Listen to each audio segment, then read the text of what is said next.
All right, when we are goal setting, knowing how much we need, knowing what our budget is extremely important. So let's hop into knowing what you'll need. There's a worksheet that goes along with this video where you will list all of the different costs involved in your Kickstarter or crowdfunding project.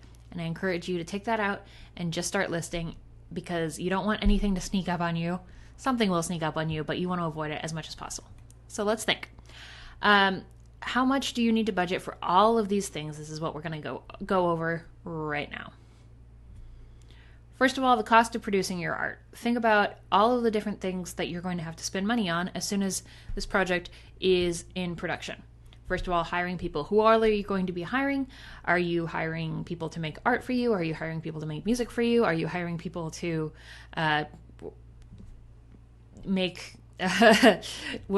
produce your art, to mix, to engineer, whatever it is that you might need someone else to do? Make sure that you write that down on your list. Design and art. Keep in mind that when you are producing any physical object or putting anything online, that you will probably need some nice art to go along with it, and visuals are super, super important in marketing. So don't be stingy when it comes to making sure that you have good visuals on your project. Music and video services, do you need those?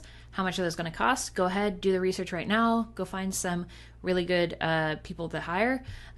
Whether you're going to use a service like Fiverr.com to hire somebody over the internet for really, really cheap, or go find a real person, a local person. Not that people on Fiverr aren't real, but somebody that you know, or somebody that is that you have found through a friend to do these services. Go ahead and do the research right now and try to get some realistic quotes or ranges so that you have this information as early as possible. Production, mixing, mastering.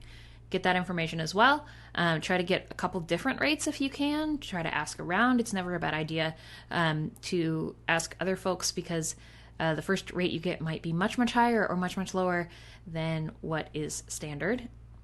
Travel and transportation. Are you going somewhere? Are you going to need to stay in a hotel? Are other people visiting you? Are they going to need to stay in a hotel? Are you going to have to be somewhere where you have to buy food out? You don't want to lose money if you are in a position where you need to have budget for that kind of stuff. Make sure you do. Renting space. Are you going to need to rent space for anything? For making videos, for creating art? Renting or purchasing equipment. Do you need a new computer to make this happen? Can you rent a new computer to make this happen? Are you going to be at the library doing things for free? Are you going to need new software to edit your videos? Are you going to need a new camera? Can you rent a new camera? Will that be cheaper or more expensive? Get that information together. Your time away from other work. Do you need to pay yourself? Are you going to forget to pay yourself? Try to do this. Try to pay yourself. Although, if you can't, or if you need to come up with this on the back end, you might need to. We'll talk about this a little bit later. But if this project is going to mean that, if creating this project and know how much time it's going to take, that's what this particular unit is. This particular bullet is all about. Is how many months am I going to spend working on this creative project? What does that mean for the budget of my life, of my rent, of the food, of the leisure activities? Make sure that you throw some money in there for you, because you need it. And if you run out of money from your Kickstarter project and you have to go back to work, your project's going to be delayed, and that's going to mean a lot more money piling up as things go on in the future. A lot more costs as postage goes up and as all of the other reward things go up. So please make sure you are paying yourself so that the project doesn't get delayed. Do you need to hire childcare? Is that something you need to work into your budget? And of course, promotion. Is that something you want to pay for? Whether it is hiring a PR company, which you've heard my thoughts about. I'm not a huge fan, but you might be able to get something good out of that. Or do you need to just buy some Facebook ads? Or are you submitting to contests? Are you submitting to festivals? What all sort of promotion stuff falls into your budget to be maximizing what the art you're creating in this project? Don't want to just make something and not be able to do anything with it. So make sure to work that into your budget as well. All right, the next slide here is about the cost of your rewards, which was why we did the other unit first, because we know that's really complicated, but you should know by now the one-time costs of your rewards, of hiring the artists, and the minimum orders of producing your rewards. You should also know the cost to ship your rewards per rewards, as well as the one-time cost of like buying like postage sheets or whatever that is for you. I buy just regular size paper that have 2 labels on them. That's how I ship at home using a service called Indicia. Boxes, labels, ink. If you're going to be printing a lot with your printer, remember that you might need to buy a new toner. If you're using a third-party system, a third-party like warehouser, make sure that you have whatever their costs are built into your budget.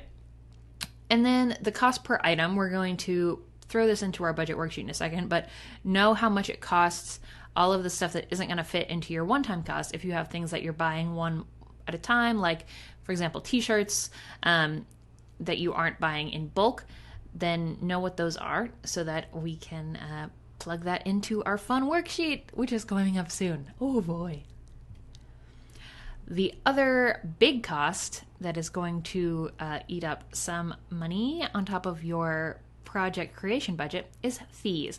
So if you are doing a project through a crowdfunding platform, and the advantage of doing a project through a crowdfunding platform, which I know you're about to wonder about because you're about to see how much it costs, is that they provide reliability, they provide really good cross promotion, and they provide a whole place for your really nice looking website, and a good system that people trust, and credit card processing. They do really, really good stuff, but it does cost money. So let's look at that. Kickstarter is a 5% fee plus a credit card processing fee, which is 3 to 5%. So that's basically 10%, 8 to 10%. Seed and Spark is the same. They're all basically the same. Basically 8 to 10%. Seed and Spark does give backers the option of paying the Seed and Spark fee. So a lot of times people will opt to go ahead and pay that 5% fee. And then the credit card processing fee is 2.9% plus 30 cents. Indiegogo, again, 5% plus the credit card processing fee plus international fees if you're doing an international project. GoFundMe has no platform fee but does have a credit card processing fee. I don't recommend a GoFundMe for a creative project. First of all, they don't do all or nothing projects, but it is a crowdfunding platform, so here is the information about their fees. And then if you are using an additional service that has fees, here are a couple of them. A backer kit is a service that I will talk to you a little bit about when we get to surveys, which is after this whole project is over. But backer kit is a service that helps create surveys. So if you need information from your backers after the project is over, and they also help you with something called add-ons, which is really good for if you have a very complicated store, like if you did not listen to me and you made your rewards really complicated, or if you want to be able to offer, like if you have, in addition to all of the rewards on your project, you also want to sell your old CDs, or you want people to be able to add on an additional t-shirt or more pins or something like that. BackerKit has a system that is actually really well set up for that. So you can make more money after the fact, but they also take a lot of money from you to set up that store. So you kind of have to do the math on whether that's going to be worth it, because they do take sometimes 3 to 5% of your total Kickstarter budget, which is a lot of money. So I think sometimes it can be 1%. They have a few different plans, but keep that in mind if you are planning to do something called add-ons, which again we're going to talk about after, that you will want to budget that into your budget early on. If you're using a at-home shipping service like Stamps.com or Indicia, they might have like a $15 per month fee that you want to work into your budget. Keep that in mind as well. And then taxes. So this is the part where I have to say I am not a licensed tax professional, and I literally legally cannot give you tax advice. So all I can say here is that you should talk to a person who can legally give you tax advice. Taxes are extremely variable depending on where you live, depending on your tax bracket, which is like how much you make and what's your filing status is, and a bunch of other stuff that I can't get into because I don't know, because I'm not trained and I'm not licensed.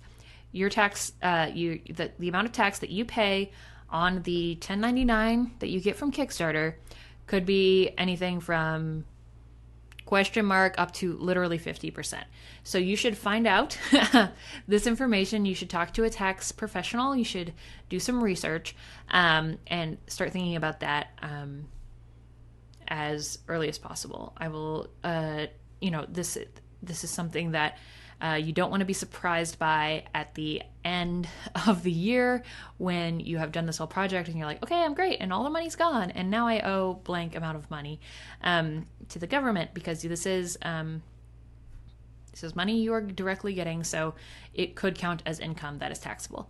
So please keep that in mind, and please do some research and some asking around before you spend all of your money and before you know what your final budget is. This is important. And also, obviously, I can't give you direct advice on this, but keeping track of everything that you spend during your project is a really good way to be able to write things off, which may reduce the amount of tax that you have to pay if you're in the US. But again, I am not licensed to give you advice on taxes. So that is the tax slide. All right. The other thing that you should definitely work into your goal is mistakes and surprises. So let's talk about some of the things that may and have happened in crowdfunding projects that add to the cost. Illness, weather, manufacturing delays. These are things that happen, probably the most common. You have no control over these things. You don't know what the different illness, weather, holiday situations are going to be in other countries where your stuff is being manufactured. You don't know who on your team is going to get sick. You don't know what's going to be canceled, where the power is going to go out in your recording studio. You don't know any of that stuff. So that might delay your project. It might add time, and time is always going to have the potential of adding money to the overall money spent on your project. Drama and collaborator conflicts. You might have to end up firing somebody from your project and hiring a new person. That's going to be expensive. Merchandise is not what you expected. If you order something and the pins are all bad and you need to order new pins because you want your audience to be happy, yeah, that's going to cost a lot of money. So keep that in mind. The project might be more ambitious than you anticipated. Well, hopefully you're making something new and exciting. So yeah, you might run into something and be like, oh God, I never knew that it was going to be this hard. Yeah, and then it's going to take more time, and then you can't go back to work, and then, yes, that's always possible. Merchandise shipping, contractors get more expensive, right? You're planning this project 6 months, maybe a year in advance, and by the time you get to X part of your project, maybe prices have gone up. Maybe shipping to Finland is now 60% more expensive. Maybe, buying the CDs is more expensive. Whatever it is, it happens. So keep that in mind. And something else you never expected might happen. Yay! All of these things are very possible and likely. So having a little buffer, rounding up when you're projecting your budget, very, very important, because mistakes and surprises are likely, and you never want to be put in a position where you run out of money before you fulfill your project. All right. So the next video is going to be a walkthrough of the budget workbook that I've created to put all of the things that we just talked about into motion. This is very exciting, and I can't wait to walk you through it.